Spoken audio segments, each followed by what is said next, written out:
Good afternoon all. मैं श्वेता चंदानी, आप लोगों की एजुकेटर, जो छत्तीसगढ़ व्याख्याता की कॉमर्स का सिलेबस कवर कराऊंगी। कॉमर्स के अंदर हम लोग 3 सब्जेक्ट बेसिकली पढ़ेंगे: लेखा शास्त्र, अकाउंटेंसी, व्यवसाय अध्ययन, बिजनेस स्टडीज, और अर्थशास्त्र, इकोनॉमिक्स। इसमें हम लोग देख सक रहे हैं कि ये 35 और 30 इतना पोर्शन हम कवर करेंगे। इसके अंदर हम अकाउंट्स की हमारी रोज की क्लास रहेगी, और ये बिजनेस और इकोनॉमिक्स की अल्टरनेट डेज पे क्लासेस रहेंगी। तो अकाउंट्स का अगर हम सिलेबस देखें, पूरा तो हम अभी नहीं देख रहे हैं, पर स्टार्टिंग के ये जो 3 टॉपिक हैं, आज हम इसको कवर करने की कोशिश करेंगे। और साथ में PYQ आप लोग सॉल्व करते चलेंगे आज की क्लास के बाद। अब पिछले साल जो क्वेश्चन पेपर आया था, उसको एक बार रिव्यू करिएगा कि आज हमने जो क्लास में पढ़ा, क्या वो हमको बेनिफिट हो रहा है इसका, या क्वेश्चंस आए हुए हैं। और आपको कुछ सजेशन देना हो तो आप मुझे ज़रूर दे सकते हैं। तो लेखांकन का परिचय, लेखांकन के आधारभूत शब्द और लेखांकन के सैद्धांतिक आधार, जिसमें हम लेखांकन की मान्यताएं और लेखांकन के सिद्धांत इस क्लास में पढ़ेंगे। ठीक है, स्टार्ट करते हैं।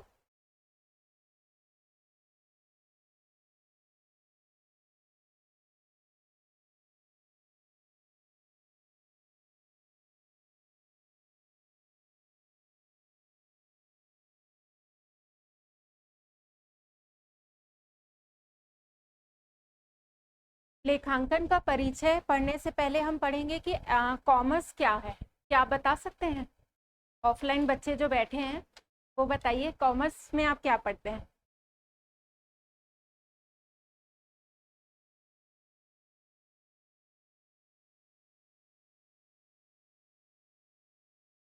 आप बताइए।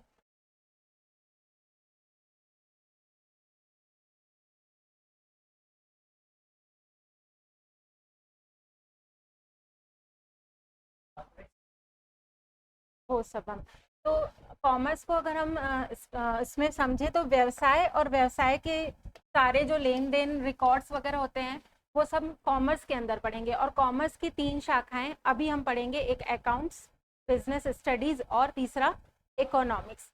तो जो ह्यूमन बीइंग्स होते हैं, वो 2 तरीके की एक्टिविटीज करते हैं। एक आर्थिक क्रियाएं करता है इंसान, और दूसरा क्या बोलेंगे, अपनी जो डेली लाइफ में धार्मिक कार्य करेगा, सोशल वर्क करेगा। तो जो जितनी भी वो आर्थिक क्रियाएं करता है, वो हम अकाउंटेंसी के अंदर, कॉमर्स के अंदर हम इसको पढ़ेंगे। ठीक है, तो हम आते हैं कॉमर्स का। अकाउंट्स का क्या परिचय है?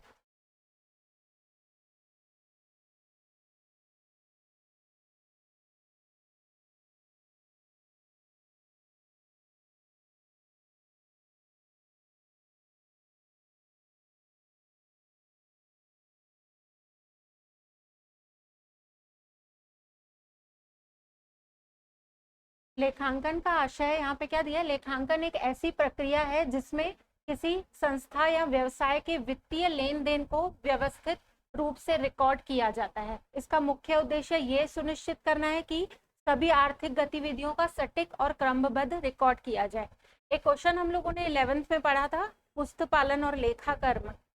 लेखांकन की जो बुक्स रहती है ना, वो अलग अलग कई नामों से आती हैं। तो आप लोगों को इस क्लास के अलावा एनसीईआरटी बेस्ड जो न्यू सिलेबस है, न्यू बुक है एनसीईआरटी की, वो आपको फॉलो करनी है साथ में, इस लेक्चर के साथ।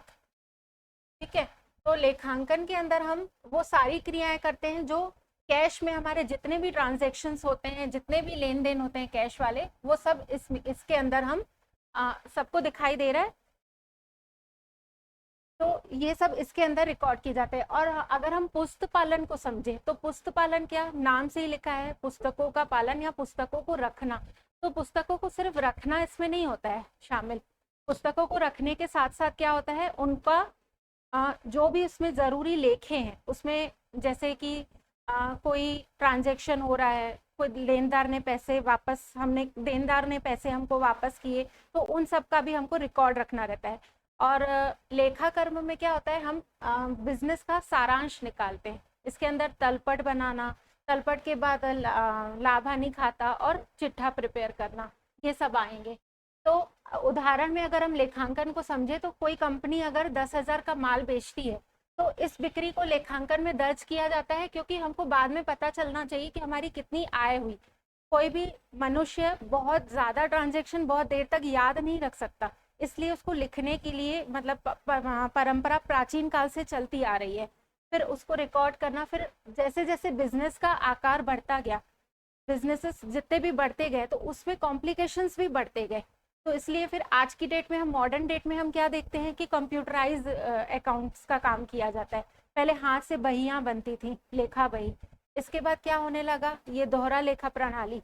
अब क्या होता है, कंप्यूटर पे डायरेक्ट हमारे बहुत एडवांस सॉफ्टवेयर आ गए हैं जिससे हम अकाउंट्स को डायरेक्ट एंट्रीज हमारी अपने आप होने लगती हैं।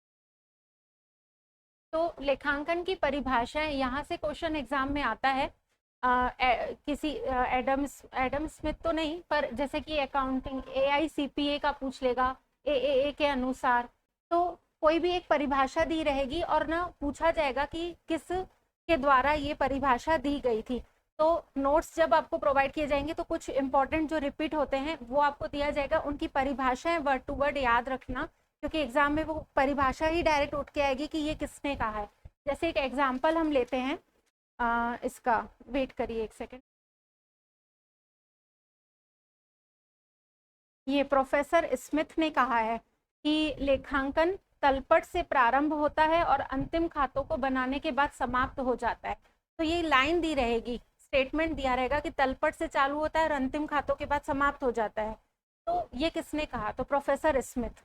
ऐसे ही AICPA ने क्या कहा है कि लेखांकन उन लेन देनों और घटनाओं को जो पूर्ण रूप से या आंशिक रूप से वित्तीय प्रकृति के होते हैं, मुद्रा के रूप में प्रभावी ढंग से लिखने, वर्गीकृत करने, संक्षेप में व्यक्त करने और परिणामों का विश्लेषणात्मक व्याख्या करने की कला है। यहाँ पे ध्यान देना क्या लिखा हुआ है, क्या बोल रहा है, ये कला है।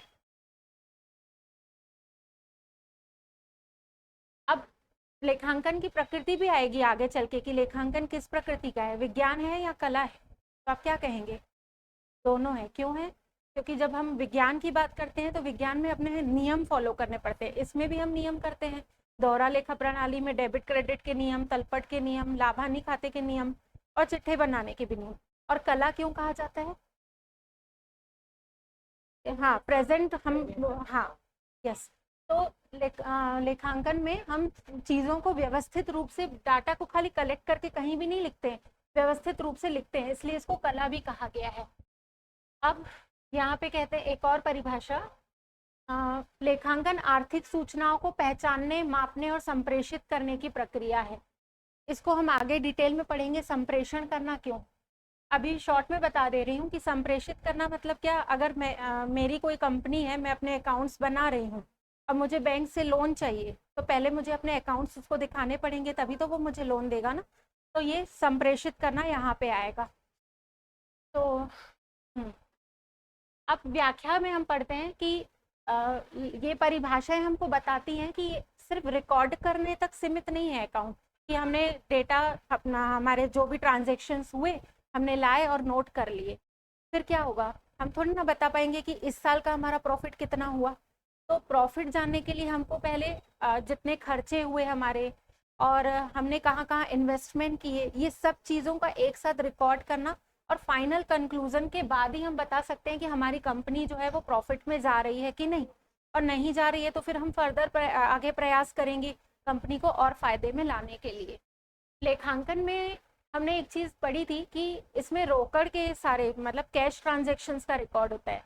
तो अगर मैंने अपनी कंपनी में किसी कर्मचारी को रखा तो क्या उसका रिकॉर्ड मैं करूँगी अकाउंट्स में, नहीं करूँगी, करूँगी।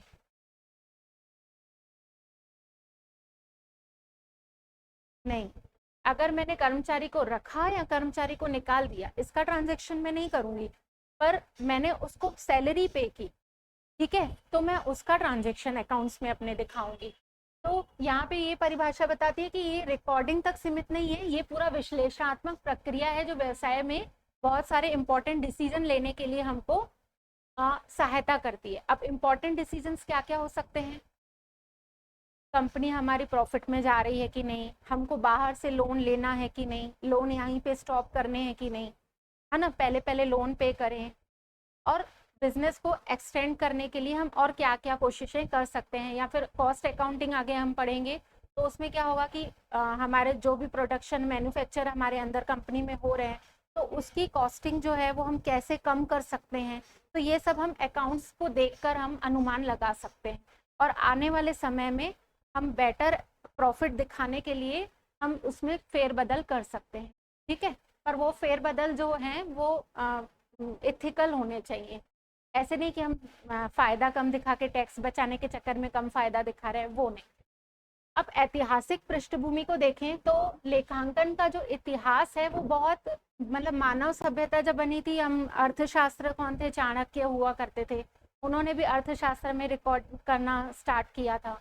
इसके अलावा 4000 ईसा पूर्व में ये बेबीलोनिया, ये मिस्र के थे, कोई मिट्टी की गोलियों और पाइपलाइन पर मजदूरी के करों का लेखा जोखा करता था। उस समय में मिस्र में जो कामकाज होते थे ना, तो वहाँ जितने कर्मचारी होते थे उनको मुद्राएं नहीं देके, कुछ ऐसे उस समय की प्रचलित मुद्राएं उनको पे की जाती थी, तो उनको पत्थरों में से रिकॉर्ड किया जाता था। तो ये इतिहास आप लोग पढ़ना कि कितना इतिहास पुराना है, 4000 ईसा पूर्व से बता रहा है। पर अगर हम आधुनिक की बात करें, यहाँ से एक क्वेश्चन बनता है कि अकाउंट्स के जनक कौन से हैं। हाँ, तो लुकास पेसियोली, ये इटालियन थे। अच्छा, ये भी क्वेश्चन आता है कि ये कहाँ से थे, तो इटालियन गणितज्ञ थे, व्यापारी और आधुनिक लेखांकन के जनक भी थे। यहाँ से भी एक क्वेश्चन बन सकता है। वो क्या क्या थे, 4 ऑप्शन दिए रहेंगे, एक ऑप्शन तो गलत भी दिया रहेगा। आजकल क्वेश्चन का पैटर्न चेंज हो गया है, ओपन क्वेश्चन नहीं दे रहे कि ABCD में से टिक कर दो, 4 5 6 ऑप्शन देते हैं, उसके नीचे सब ऑप्शंस भी मिलते हैं, फिर उसमें से ये 3 हैं तो ये 3 आप टिक करोगे। ठीक है, तो वो कौन कौन थे, एक तो गणितज्ञ भी थे, व्यापारी भी थे, और आधुनिक लेखांकन के जनक किसको माना जाता है, लुकास पेसियोली। उन्होंने 1494 में अपनी पुस्तक सुमा डे अरिथमेटिका में द्विअंकन प्रणाली, मतलब डबल एंट्री सिस्टम, यहाँ से बहुत, ये बहुत इंपॉर्टेंट है, इसको आप लोग अंडरलाइन कर लो या कहीं पे नोट कर लो कि उनकी पुस्तक का नाम क्या था, क्या था, दिख रहा है ना।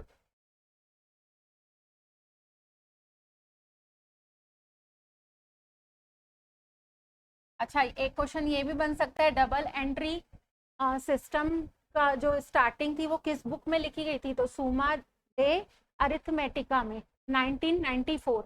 अच्छा, एक क्वेश्चन इसमें, हाँ अगर ये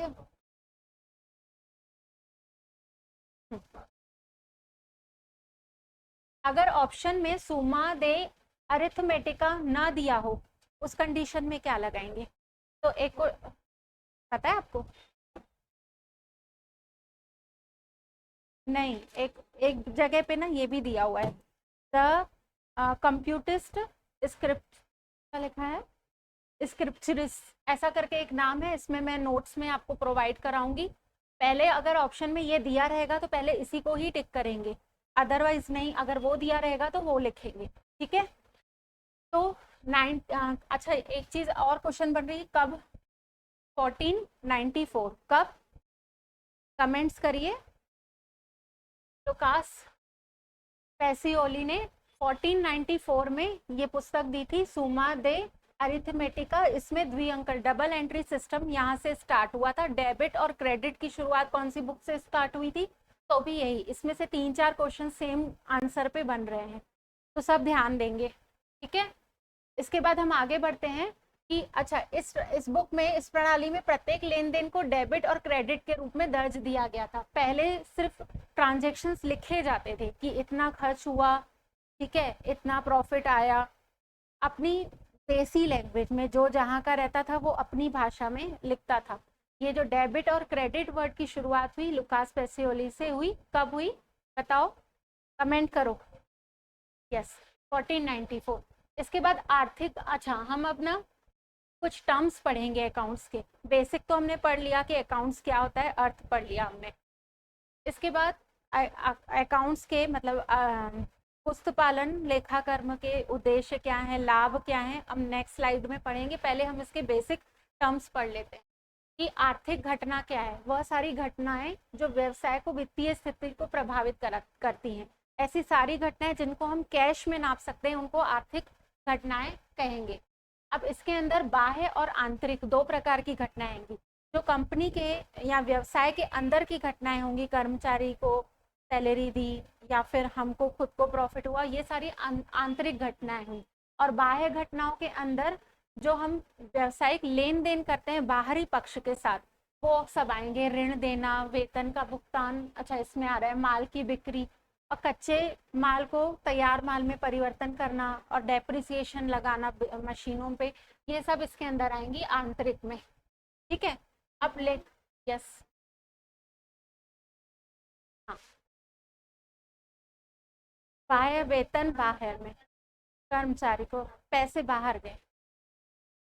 आंतरिक घटनाओं के अंदर कंपनी के व्यवसाय के अंदर की सारी घटनाएं होंगी। जैसे मैंने एक मशीन खरीदी, ठीक है, मैंने अपने बिजनेस में पैसे लगाए, मैंने अपनी ही मशीन में डेप्रिसिएशन लगाया, मैंने ड्राइंग आहरण किया, तो ये सब चीज़ें आंतरिक में आएंगी। और बाह्य घटनाओं में जो हम बाहर पेमेंट कर रहे हैं, उसमें उस समय मैंने गलत बोल दिया था फ्लो में, तो वेतन का भुगतान हम बाहरी कर्मचारी को कर रहे हैं, पर अगर पार्टनरशिप के अंदर मैं खुद के लिए ले रही हूँ तो उसका ट्रांजेक्शन मैं आंतरिक में करूँगी। ठीक है, ऋण लेना और माल की बिक्री पर पार्टनरशिप और मैं तो सेपरेट हो गए ना, तो भी वो आंतरिक मतलब बाह्य में आएगा, क्योंकि मैं ले रही हूँ तो उसके अकाउंट में बाहर पेमेंट हो रही है।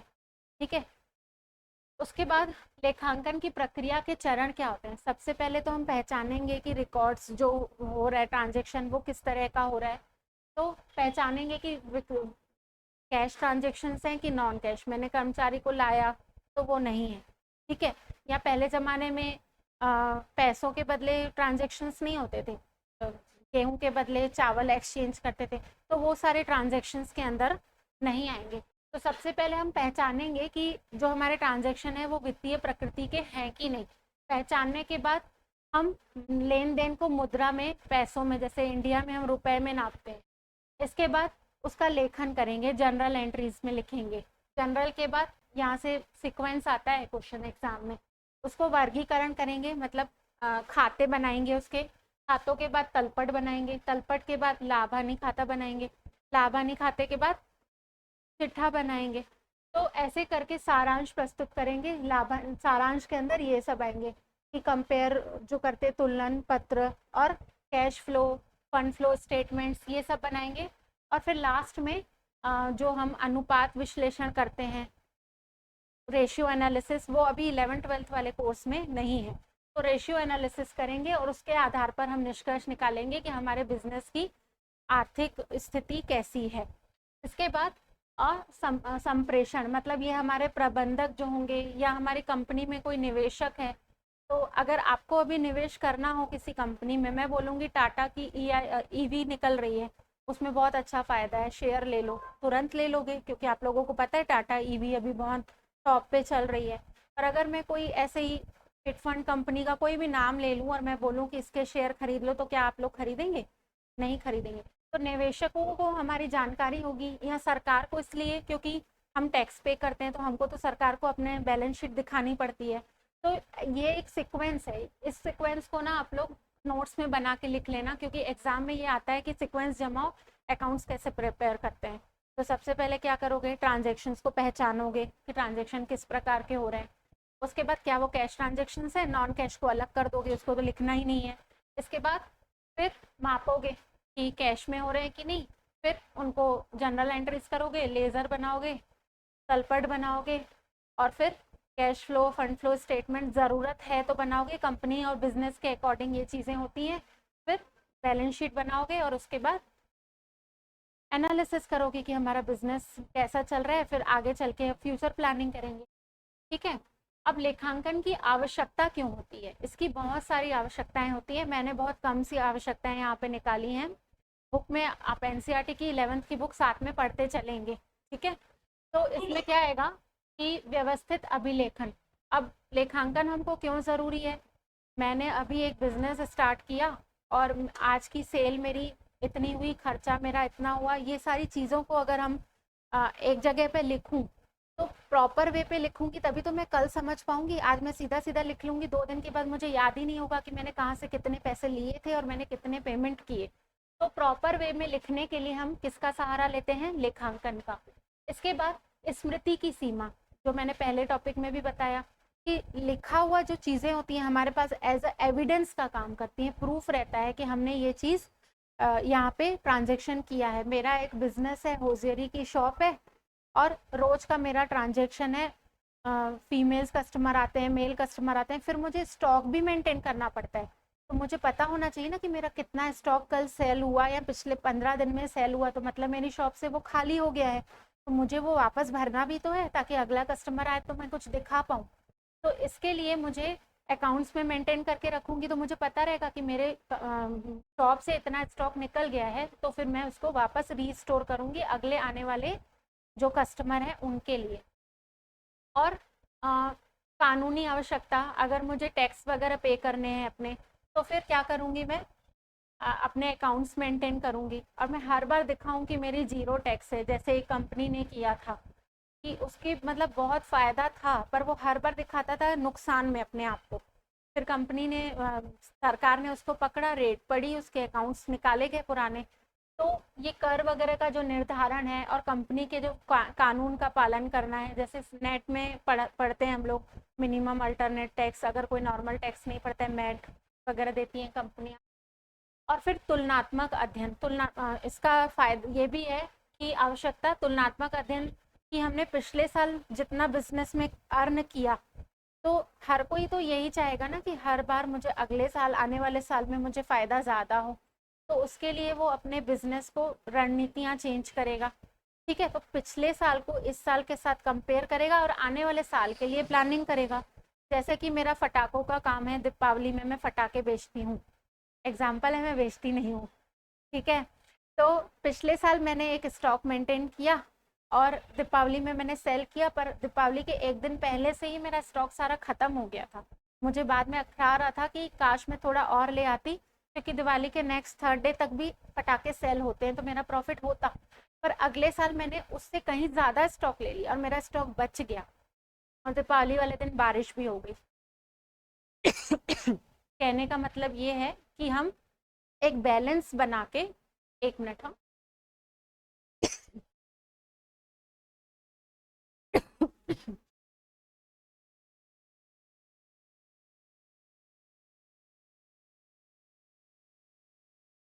और प्रॉपर प्लानिंग के साथ अपना, सॉरी हाँ, आवाज आ रही है ना? ठीक है, तो ये हमें बताता है कि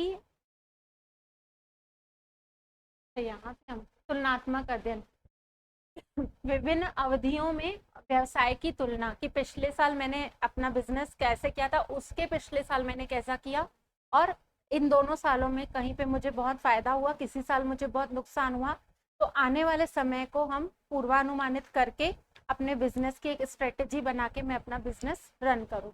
इसके लिए भी हमें अकाउंट्स जो हैं वो हेल्प करते हैं। इसके बाद निर्णय लेने में सहायता, कि मूल्य निर्धारण करने में, निवेश के निर्णय। अब मूल्य निर्धारण का क्या मतलब है कि मेरी वही गारमेंट की शॉप है, मैंने कोई सामान लिया और मैंने उसको 100 रुपए का सामान लिया, 120 रुपए में बेचा, पर मेरी बगल में भी एक शॉप है वो 110 में बेच रहा है। अब मैं क्या करूं, मैं भी 110 कर लूं क्या?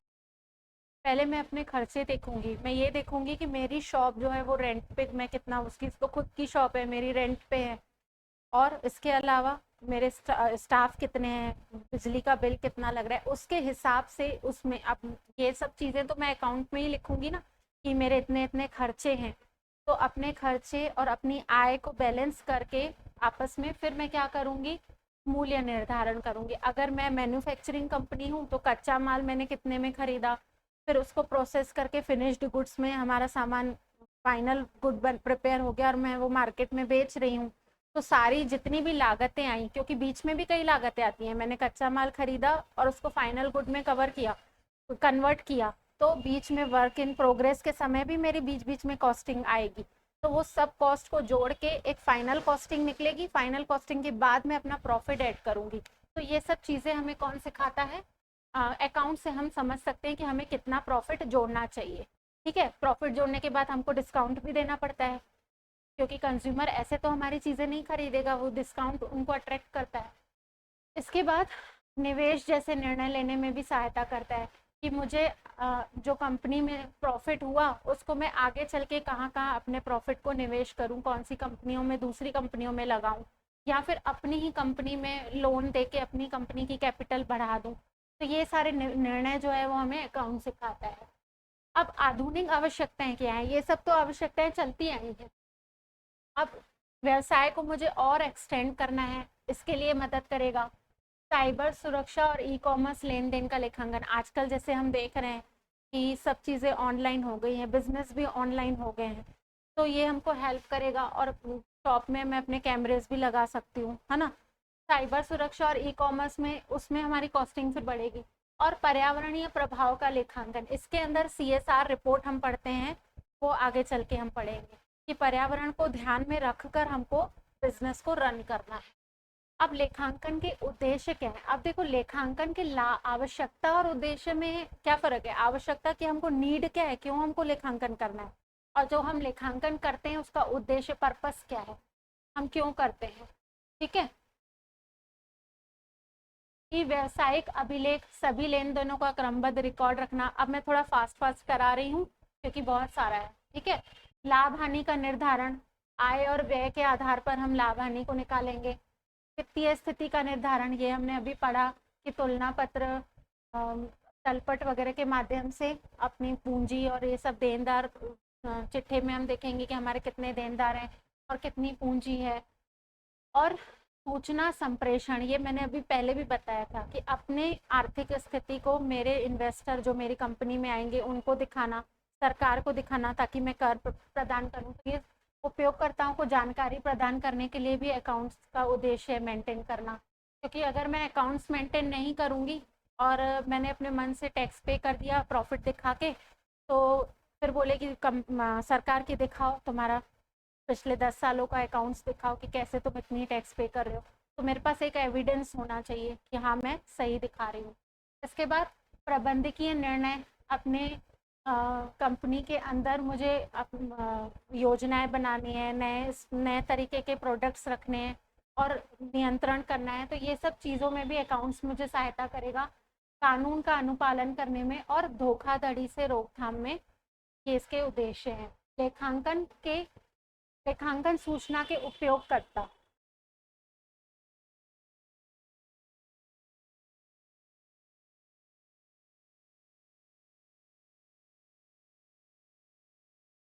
अच्छा, जो मैंने लेखांकन किया उसका कौन कौन उपयोग करेगा?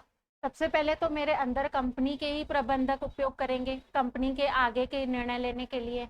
और मुख्य कंपनी का CEO जो होगा, मुख्य कार्यकारी अधिकारी, वो पूरी कंपनी पर समग्र निगरानी रखेगा, हमारे accounts time to time check करके कि हम कहाँ पे क्या गलत तो नहीं कर रहे हैं।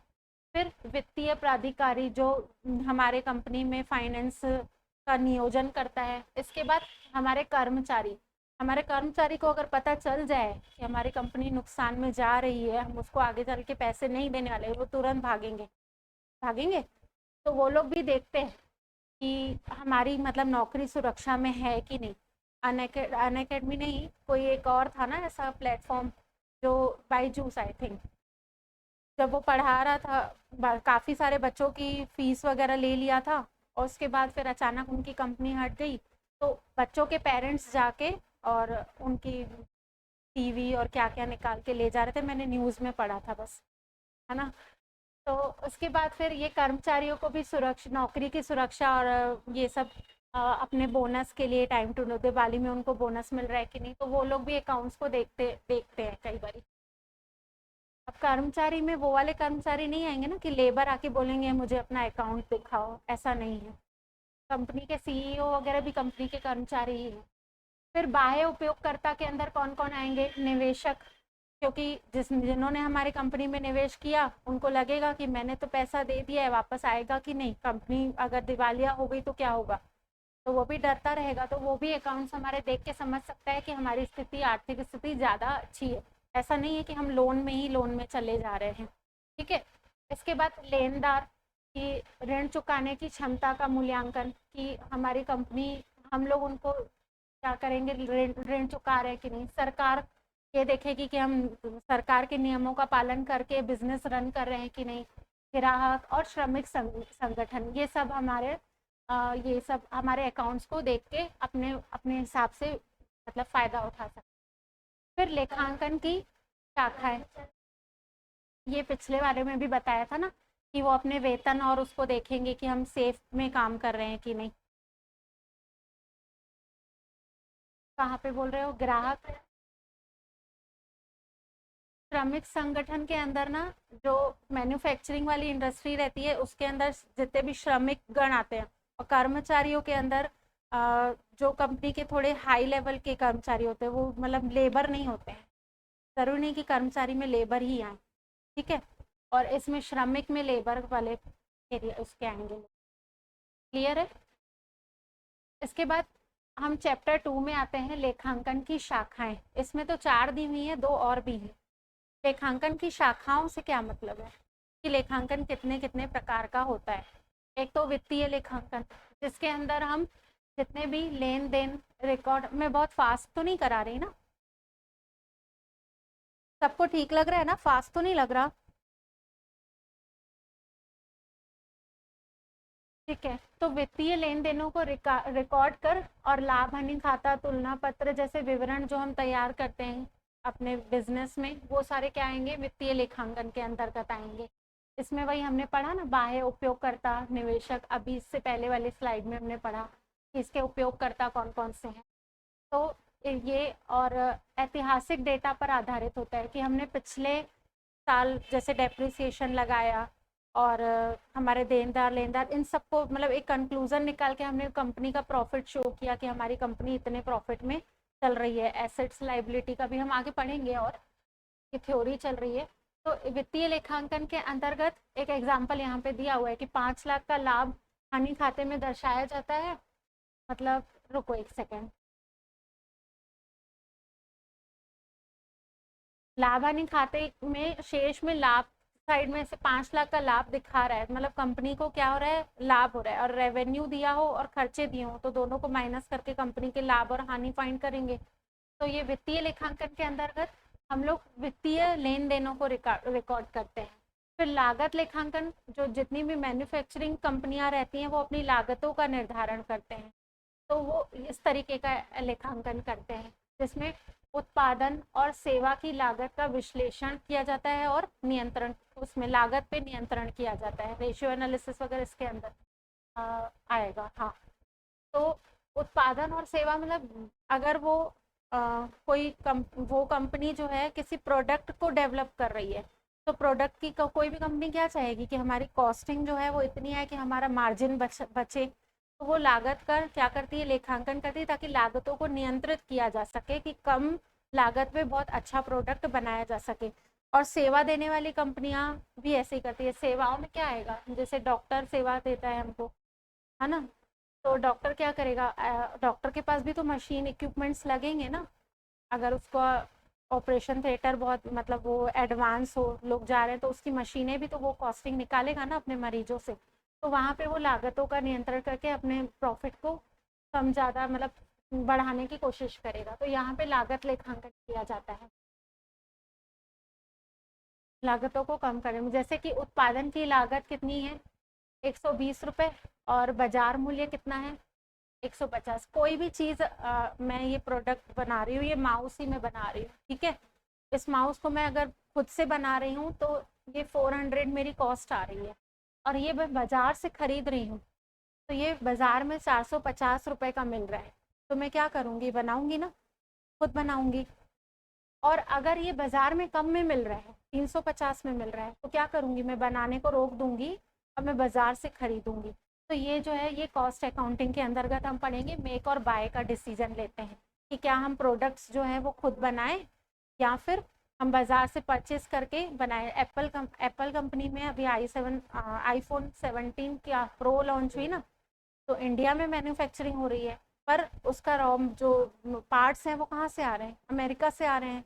तो वो यहाँ पे जब बिल्ड हो रही है तो उसकी कॉस्ट कम हुई, पर वहीं से अगर बिल्ड होके आती थी तो क्या होता था? कॉस्ट उसकी ज़्यादा होती थी। तो इंडिया ने कहा कि हम खुद बनाएंगे, ठीक है। फिर प्रबंध लेखांकन, प्रबंध के अंदर ना ये लागत लेखांकन और वित्तीय लेखांकन दोनों आते हैं।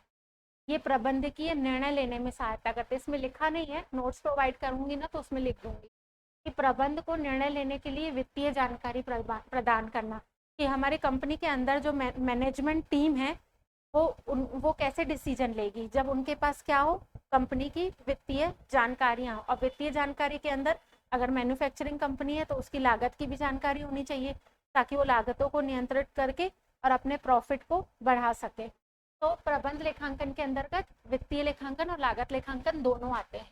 इसको उदाहरण में देखते हैं तो 10 लाख का बजट बनाना। अब हमने बजट बनाया किसी चीज़ का कि हमारा बजट इतना है और उसके हिसाब से हम अपने खर्चों को अलॉट करते हैं, तो ये मैनेजमेंट अकाउंट के अंतर्गत आएगा। ठीक है, फिर बजट के बाद जो एक्स्ट्रा अमाउंट बचेगी वो क्या होगी, हमारी प्रॉफिट होगी। और बजट से हम बाहर जा रहे हैं अगर, तो फिर हम वापस पीछे जाएंगे और अपनी कॉस्टिंग को कम करने की कोशिश करेंगे। ठीक है, इसके बाद आते हैं कर लेखांकन। ये कर कानूनों के अनुसार आय व्यय और कर के निर्धारण करने में मदद करता है। कर लेखांकन में हम ना जितने भी प्रकार के हमारी इनकम है, कोई आज की डेट में तो कोई भी एक प्रकार की इनकम पे तो टिका नहीं है। कोई किराए के घर पे अपने घर को किराए पे दिया है, वहाँ से इनकम मिल रही है, ऐसे बहुत सारे अपने टैक्स अगर पढ़ा होगा तो बहुत सारे सोर्सेस है। तो कर का लेखांकन इसमें किया जाता है कि आय कितनी है, व्यय कितनी है और हम कर कितना पे कर रहे हैं। उसके बाद जैसे 2 लाख लाभ पर कर की गणना। अब यहाँ पे कर की गणना कैसे होगी, सरकार हमको कुछ छूट देती है, फिर छूट के बाद अगर हमारे पास और एक्सेस अमाउंट बच रही है तो उस पर हम कर का कैलकुलेशन करेंगे, फिर हम उसको अपने बैलेंस शीट में शो करेंगे। ठीक है, तो ये कर लेखांकन के अंदर आएगा। अच्छा, मैंने लिखा है यहाँ पे सामाजिक लेखांकन है, सामाजिक उत्तरदायित्व लेखांकन, सोशल रिस्पॉन्सिबिलिटी अकाउंट होता है। इसके अंदर हम अपने आसपास सोशल उसको ग्रुप को देखकर उसका अकाउंट्स करते हैं, जैसे कि दान वगैरह दिया, शिक्षा के लिए हमने दान दे दिया है ना, तो वो भी हम उसमें क्या करेंगे, बैलेंस शीट में हम शो करते हैं कि हमने इतना दान दिया है, ताकि हमारा प्रॉफिट उसमें दिखने में कम दिखे। ठीक है, और हमको सरकार से इनकम टैक्स का भी बेनिफिट हो जाता है कई जगहों पे दान देने। तो ये CSR क्या होता है, कंज्यूमर सोशल रिस्पॉन्सिबिलिटी अकाउंट्स, ये बनते हैं, इसको हम आगे पढ़ेंगे।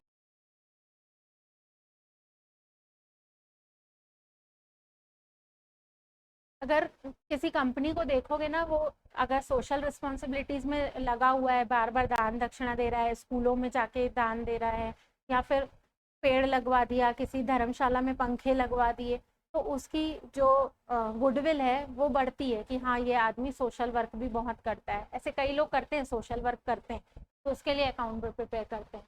और ये न्यायिक लेखांकन ये धोखाधड़ी और वित्तीय अपराधों की जांच के लिए होता है। ठीक है,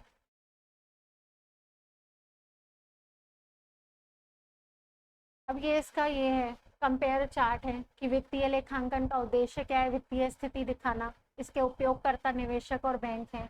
लागत लेखांकन लागतों का नियंत्रण करना, ये प्रबंधक करता है कंपनी का। प्रबंध लेखांकन कंपनी के संबंधित निर्णय और योजना बनाना, ये शॉर्टकट में दिया हुआ है, इसको रीड कर लेना एक बार। ठीक है, आगे बढ़े, एक बार देख लो फिर बढ़ते हैं।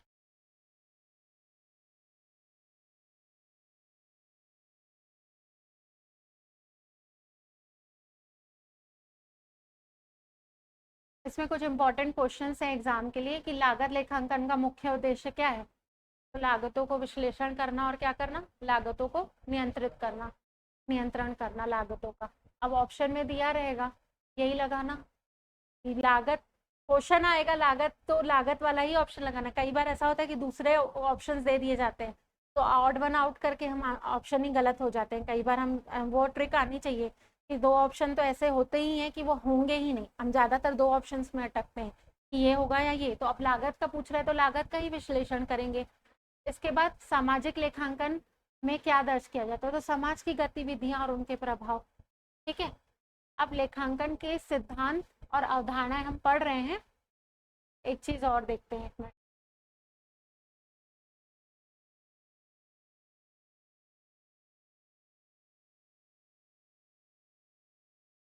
ये शॉर्ट नोट्स मैंने बनाए हैं, ये आप लोगों को मैं प्रोवाइड करूंगी ताकि एग्जाम में तुम आप लोगों को रिवीजन करने में आसानी,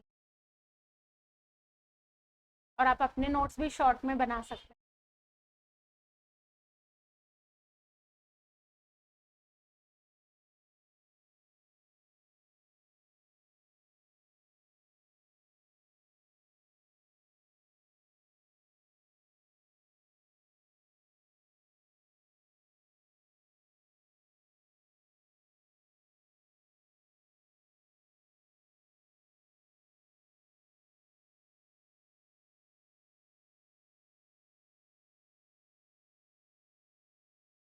एक होता है ये, अभी लेखांकन के प्रकार पढ़े थे ना, लागत लेखांकन, वित्तीय लेखांकन, एक ये होता है मानव संसाधन लेखांकन, ह्यूमन रिसोर्स, जैसे मैनेजमेंट होता है, ह्यूमन रिसोर्स अकाउंटिंग भी होती है। अच्छा, ये लेखांकन की सूचना की गुणात्मक विशेषताएं क्या होती हैं? जो हम अकाउंट बनाते हैं उसकी क्या विशेषताएं होती हैं? कि पहली बात तो वो रिलायबिलिटी हो उसमें, कि जो हम बना रहे हैं वो ऑथेंटिक, मतलब सही बना रहे हैं, रिलायबल है। ठीक है, हम उसमें धोखाधड़ियाँ नहीं कर रहे हैं या झूठे लाभ, झूठी हानियाँ नहीं दिखा रहे हैं। और जो अशुद्धता होती है उससे हम लोग उनको मुक्त रखते हैं, कि हमने अगर ट्रांजैक्शन में कुछ गड़बड़ी हो गई, जैसे कि मैंने किसी को 1920 रुपये पे किए और हम गलती से उसको 1290 लिख दिया, है ना? तो या फिर जानबूझ के भी कई लोग हेर फेर करते हैं ताकि प्रॉफिट हमारा कम शो हो पर एक्चुअल में प्रॉफिट ज़्यादा होता है, तो वो सब नहीं करनी है। दूसरा, रिलेवेंस होना चाहिए, मतलब एक टाइम पर, जैसे कि अकाउंट का हमने पढ़ा है ना, टाइम कौन सा होता है, कौन सा टाइम हो, टाइम पीरियड क्या होता है? 31, क्या, 1 अप्रैल से,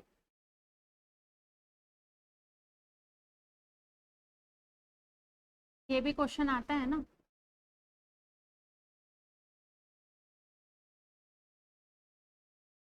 क्या हम इस टाइम पीरियड को फेरबदल कर सकते हैं क्या? कर सकते हैं।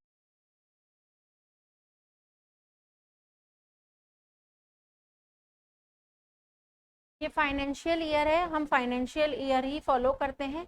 पर अगर हमारा काम ऐसा है, ये स्पेशल केस है कि हम कोई ऐसी चीज़ बना रहे हैं, हाँ, सीजनल वाली, जो मतलब उसके बाद मैं दोबारा वो बिजनेस रन नहीं करूँगी, वो बिजनेस या वो काम जो है वो मेरा स्टॉप, जैसे रोड बना रही हूँ मैं और वो ख़त्म हो गया, काम शुरू हुआ और काम ख़त्म हो गया मेरा इस टाइम के बाद, तो उसको हम इसमें टाइम चेंज कर सकते हैं।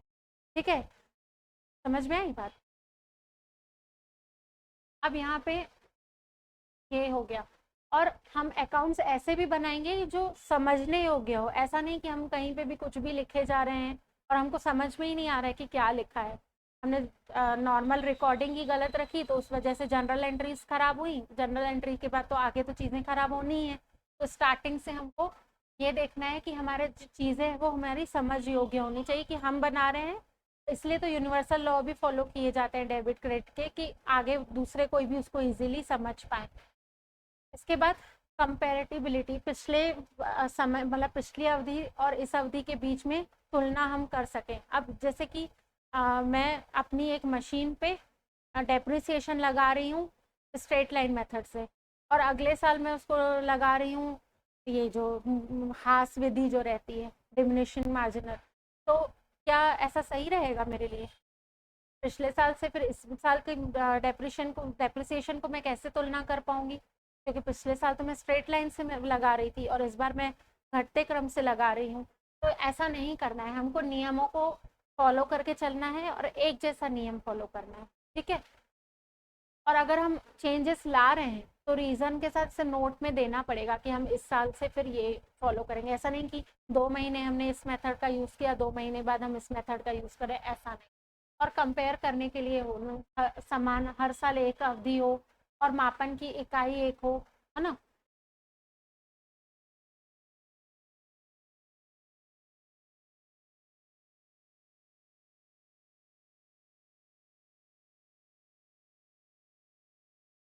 यहाँ से हम ये फर्स्ट चैप्टर हमारा खत्म हो गया है। सेकंड चैप्टर में हम आ गए हैं कि लेखांकन के आधारभूत शब्द कौन से हैं।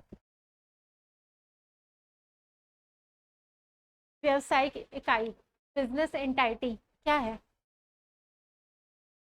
कोई भी एक बिजनेस जो रन कर रहे हैं हम लोग, कोई भी कंपनी हो गई, पार्टनरशिप हो गई, या मैं इंडिविजुअल अपना बिजनेस रन कर रही हूँ, या मेरा सुपर बाजार है, रिलायंस कंपनी हुई, क्रोमा हो गया, तो ये सब क्या है? बिजनेस एंटाइटी है। ठीक है, रिलायंस डिजिटल हो गया। ट्रांजेक्शन्स क्या होते हैं? दो या दो से अधिक, इसको हम फास्ट करते जा रहे हैं, ये सारे टर्म्स हमको आएंगे बीच बीच में, इसलिए ये स्लाइड रखी गई है। ठीक है, ट्रांजेक्शन्स मतलब दो या दो इकाइयों के बीच जो कोई मूल्य है और लेन देन हो रहा है तो उसको ट्रांजेक्शन कहेंगे, और वो लेन देन कैसे होना चाहिए? रुपयों में होना चाहिए। ठीक है, इसके बाद परिसंपत्तियां, संपत्तियां, एसेट्स, तीनों बोलते हैं। तो जितनी भी हमारी कंपनी की वो क्या बोलते हैं आर्थिक स्रोत है जिनका हम फ्यूचर में उससे प्रॉफिट जनरेट करते हैं, तो दो तरीके की होती है। एक कौन सी, चालू संपत्तियां और गैर चालू। तो गैर ये सब जो है वो हमारे दीर्घकाल में उपयोग में आती हैं। इसके अंदर भी आएंगी फिक्स्ड और टेंजेबल और इनटेंजेबल।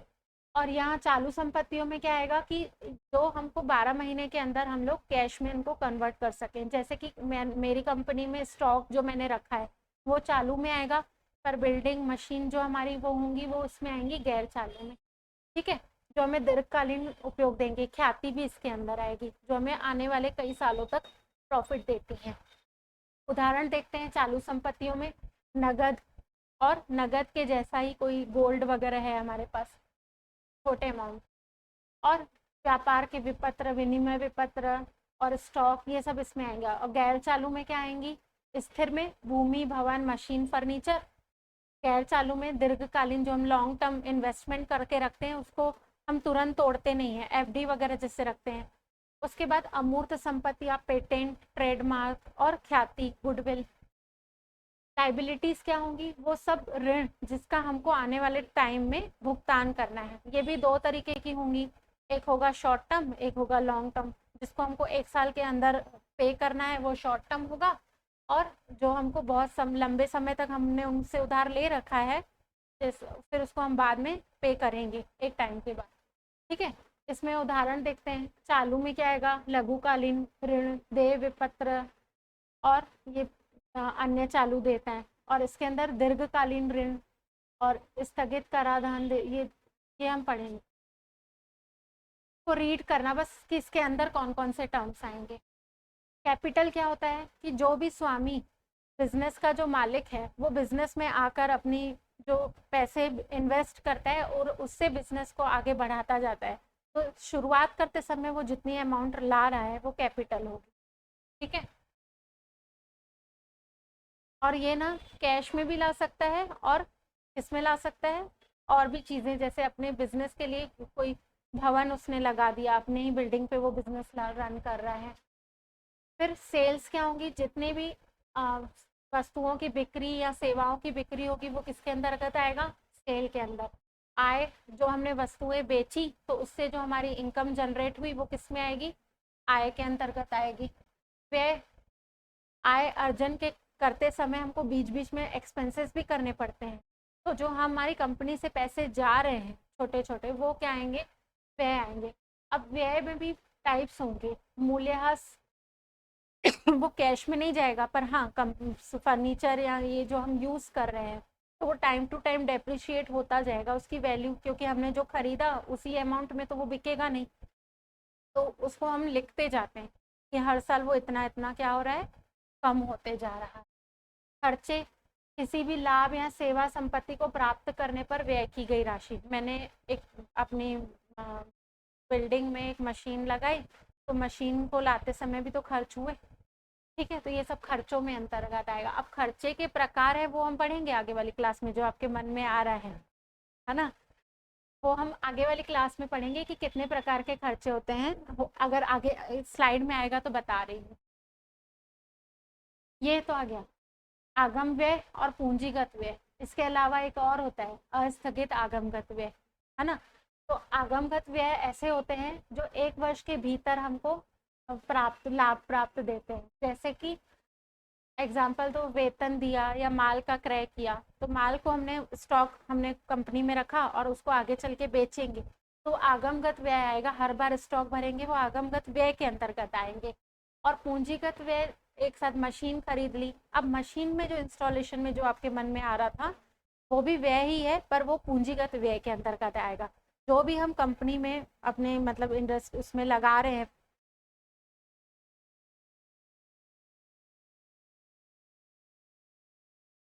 नई चीज़ें इंस्टॉल कर रहे हैं और उस समय जो हम खर्चा कर रहे हैं वो पूंजीगत व्यय के अंतर्गत आएगा। और जो छोटे छोटे व्यय हैं जो आने वाले 1 साल तक हमको कैश में वापस मिल जाएंगे तो वो होगा हमारा आगमगत व्यय। और इसके अलावा एक तीसरी चीज़ है, इसमें नहीं लिखा है, अस्थगित आगमगत व्यय। वो क्या होते हैं, जैसे एडवर्टाइजमेंट का खर्चा किया मैंने, तो एडवर्टाइजमेंट का अभी तो बहुत ह्यूज अमाउंट में खर्च किया, पर उसका प्रॉफिट मुझे बहुत सालों तक मिलेगा। जैसे Amul the taste of India, अभी भी हमको याद है, उसने इतने साल पहले किया था, हमको अभी भी याद है, पार्ले जी वाला भी। तो वो अस्थगित आगमगत व्यय के अंतर्गत आएगा।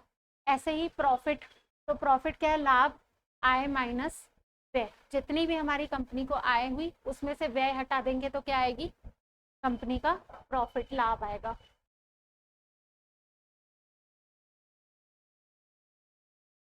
गेन, अच्छा, गेन और लाभ में क्या अंतर है? प्रॉफिट एक लेखांकन वर्ष में व्ययों पर आमदनी का आधिक्य। जैसे एक पूरे साल में मैंने जितने भी रेवेन्यू मेरी जनरेट हुई सामान बेच बेच के, उसके बाद मैंने जितना व्यय किया उस पर, तो उन दोनों में जो डिफरेंस आएगा, अगर मैंने एक आय मेरी कितनी हुई समझो 10,000 की, और व्यय मैंने हुए 8,000 के, तो प्रॉफिट कितना हो रहा है, 2,000 का। और इसमें गेन में क्या होगा कि स्थायी संपत्ति का विक्रय, अचानक से मैंने अपने बिजनेस में से कोई एक चीज बेच दी, ठीक है, तो उसको फिर मैं रेवेन्यू में भी ऐड करते जाऊँ, तो वो जो अलग से ये होगा, न्यायालय मुकदमे जीता या संपत्ति का मूल्य, अब मैंने गोल्ड लिया था, ठीक है, और गोल्ड का रेट अचानक से बढ़ गया, तो उसमें अचानक से जो वृद्धि हुई, जो एक्स्ट्रा अमाउंट, जैसे मैंने 30,000 में 10 ग्राम लिया था और आज की डेट में 1,15,000 रुपए, तो वो जो डिफरेंस अमाउंट है हमारी कितनी हुई, ठीक है, चलिए। गेन क्या होगा कि मैंने स्थायी संपत्ति, जैसे कि अभी मैं क्लास ले रही हूँ और मैंने एक कैमरा मैंने एडवांस वाला ले लिया, ठीक है, अब इसको मैंने पुराने वाले को मैंने बेच दिया, तो जो वो पुराना वाला मैंने सेल किया उस पर जो मुझे वो अमाउंट आ रही है, तो वो जब हम अकाउंट्स जब बनाएंगे अपने, तो उसमें क्या होगा कि आय में क्या कर रहे थे हम लोग इसमें कि जो स्टॉक बेच रहे थे वहां से हमारी आय जनरेट हो रही थी, रेवेन्यू में से फिर एक्सपेंसेस माइनस कर रहे थे, ठीक है। और इसमें क्या होगा कि हम अपनी कोई संपत्ति बेच रहे हैं और वहां से उसमें कंपनी में बिजनेस में हमारे पैसे आ रहे हैं, तो ये जो अलग से पैसे आ रहे हैं ये हमारा रोज का काम नहीं, हम रोज नहीं बेचने वाले, रोज ना कुर्सी बेचूंगी ना रोज मैं अपना ये कैमरा बेचूंगी, एक बार मैंने अपडेट किया, दूसरा लिया, इसलिए मैंने उसको सेल किया, ठीक है। तो ये चीज जो होगी वो अचानक से हो रहा है, ये गेन में अंदर आएगा, ठीक है, अब समझ में आ रहा है। इसके बाद हानियां, किसी अवधि के संबंधित आगम से व्यय का आधिक्य। अब यहाँ पे हमने क्या पढ़ा था, आय माइनस व्यय, तो ये क्या हुआ, हमारा लाभ हुआ, पर व्यय माइनस, व्यय ज्यादा हो गया मेरा, व्यय मेरा 12,000 का हुआ, आय हमारी 10,000 की, तो हमारा बिजनेस क्या हो रहा है, लॉस में जा रहा है, तो ये लॉस के अंतर्गत आएगा, ठीक है। बट्टा और छूट क्या होता है, ये मन के ऊपर रहता है, मेरे को देना है कि नहीं, ठीक है, कोई बिजनेस वाले देते हैं, कोई नहीं देते हैं, तो ये बट्टा जो रहता है एक वस्तु के विक्रय जो मूल्य रहता है, बिजनेस वाले ने एक अपना प्रोडक्ट लाया जिसकी एमआरपी 100 रुपए है, उसके ऊपर है वो 100 का 100 में बेचेगा, या फिर 100 का वो 5%, 10% या 10-20 रुपए, वो डिपेंड करता है कि किस प्रकार का वो डिस्काउंट दे रहा है। एक होता है कैश डिस्काउंट कि 100 रुपए का दिया उसने 10 रुपए माइनस करके दिया, एक होता है परसेंट में, ठीक है, कि परसेंट निकाल दिया, 100 का 12%, 10%, फिर परसेंट को माइनस एमआरपी पे। क्वेश्चंस आएंगे इसके, करेंगे, ठीक है। अब ये व्यापारिक बट्टा और नगद बट्टा क्या होता है। व्यापारिक बट्टा क्या होता है कि अपने तय प्रतिशत से, उसकी पॉलिसी है, मेरी शॉप में कोई भी आएगा मैं उसको, पहचान का आएगा, कई लोग होते हैं फैमिली डिस्काउंट देते हैं, श्री शिवम में जाओ और अगर तुम्हारा वहाँ पे अकाउंट बना हुआ है तो कई बार उन लोग सेल वगैरह चलाते हैं फैमिली डिस्काउंट के, आप हमारे यहाँ के रेगुलर कस्टमर हो, 10% अपने मन से दिया, ठीक है।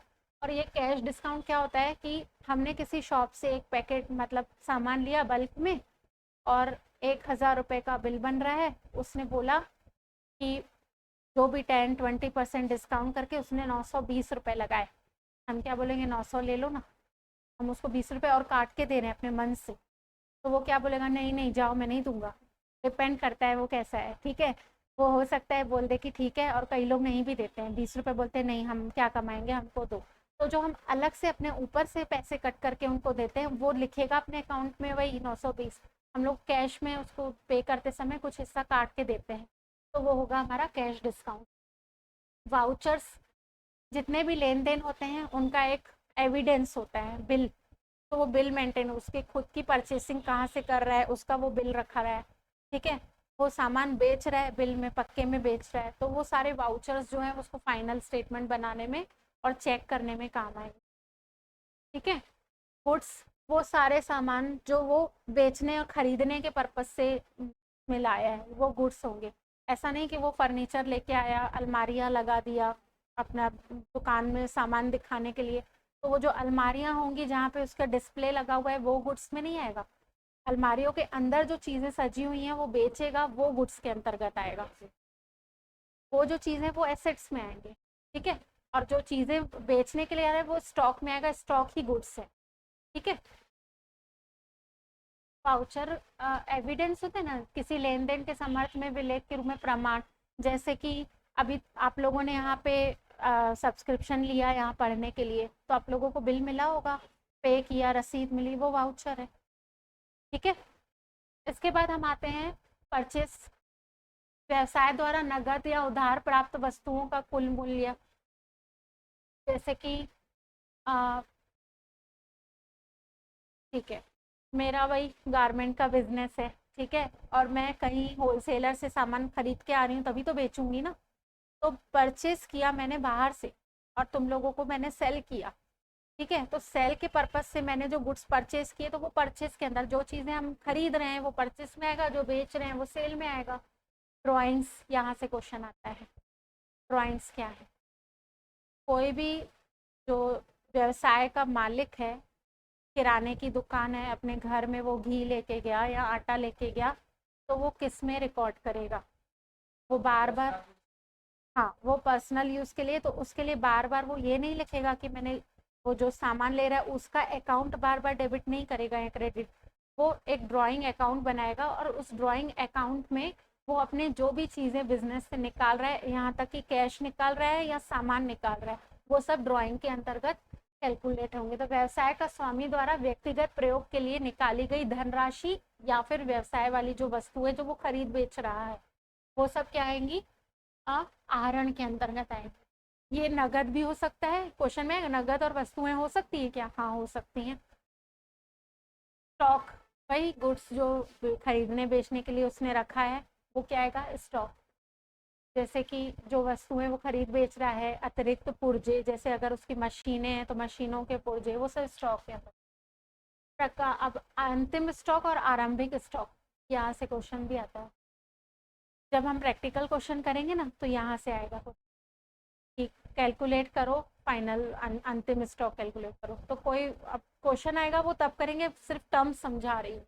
तो जब कोई बिजनेस स्टार्ट कर रहा है, जो हमने पढ़ा कि स्टार्टिंग करते समय जो क्या था, 1 अप्रैल, तो उस समय उसका क्या था? प्रारंभिक स्टॉक कितना था? Opening stock. उसके बाद उसने नया परचेज भी किया, कुछ स्टॉक सेल भी किया। परचेस वाले इधर लिखेंगे, सेल वाले उधर, वो क्वेश्चंस में करेंगे। उसके बाद लास्ट में, ऐसा तो नहीं है, चलो एक एग्जांपल से समझ रहे हैं। मेरी ब्रेड की दुकान है, मैंने 10 पैकेट ब्रेड रखे अपनी शॉप में, और ये मेरा ओपनिंग स्टॉक है सुबह दुकान खोलते समय। 10 ब्रेड के पैकेट है मेरे पास, और पिछली रात को मेरे पास 2 पैकेट बच गए थे पिछले वाले दिन पे। तो अभी की डेट में मेरे पास कितना है? 12 पैकेट टोटल ब्रेड्स है। ब्रेड के 12 पैकेट है मेरे पास, मैंने 9 पैकेट सेल किए, तो 3 पैकेट क्या हुए हमारे? क्लोजिंग, क्लोजिंग स्टॉक, हाँ, अंतिम स्टॉक। तो पर ये मैंने एक दिन का एग्जाम्पल दिया। ठीक है। ऐसे ये साल भर का रहता है, महीने का होता है कि ओपनिंग स्टॉक कितना है, महीने के आखिरी में क्लोजिंग स्टॉक होता है। तो जो क्लोजिंग स्टॉक होगा वो अगले महीने के लिए क्या बन जाएगा? ओपनिंग स्टॉक बन जाएगा। ठीक है। इसके बाद 1 मिनट,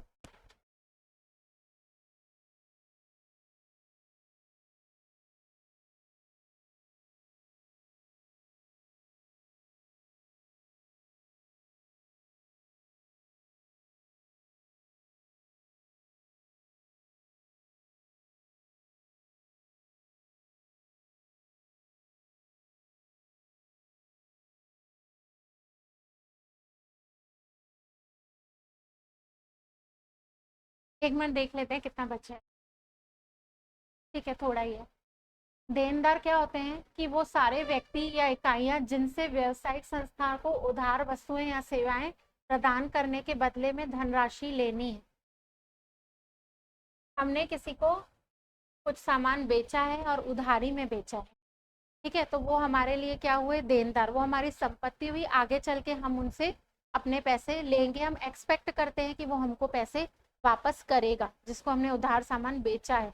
कई बार कुछ लोग ऐसे होते हैं जो नहीं देते हैं, ठीक है, तो वहाँ पे हमारी राशि जो होती है वो डूब जाती है, ठीक है, तो इसको हम संपत्ति के साइड में लिखते हैं। ऐसे ध्यान देना, देनदार और लेनदार पे सब लोग कंफ्यूज होते हैं। तो देनदार हमारी संपत्तियां हैं, हमने जिनको उधार में सामान बेचा है और वो आगे चल के हमको पे करेंगे, वो एक तरह से हमारा फ्यूचर प्रॉफिट, मतलब फ्यूचर में हमको उनसे कैश जनरेट होगा। और लेनदार ऐसे होंगे जहाँ से हम परचेस करके आए हैं, हमको उनको पे करना है, ठीक है, तो वो हमारे क्या होंगे, लाइबिलिटीज होंगी, मतलब हमारा हमको उनको पे करना है, देयताएं हैं, वो हमारे तरह एक तरह से हमारे ऊपर लोन है कि एक समय तक हम उनको लोन वो वापस पे कर देंगे, ठीक है। इसके बाद लेखांकन समीकरण, ये क्वेश्चन हर बार आता है, मतलब इसको याद कर लो, इधर उधर शिफ्ट करके ही आएगा, हर बार आता है, चाहे न्यूमेरिकल में दे देगा या फिर ये क्वेश्चन बदल के दे देगा। तो assets is equal to liability plus owners equity, owners equity नहीं भी लिखा रहेगा ना, सिर्फ इक्विटी लिखा रहेगा, ठीक है। तो ये शिफ्ट करके कई बार इधर का इधर दिया रहेगा, इधर का इधर, तो शिफ्ट करके हमको आइडल यही वाला फाइंड, अगर इधर उधर करके दिया भी होगा ना, तो आप लोग शिफ्ट करके ये वाले इसमें लेके आओगे, ठीक है। इसके हम क्वेश्चंस करेंगे कल की क्लास में।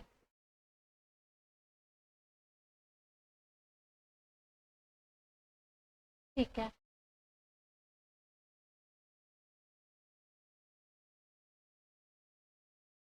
आज की क्लास यहीं ख़त्म करते हैं, फिर कल हम स्टार्ट करेंगे अकाउंटिंग कॉन्सेप्ट के साथ।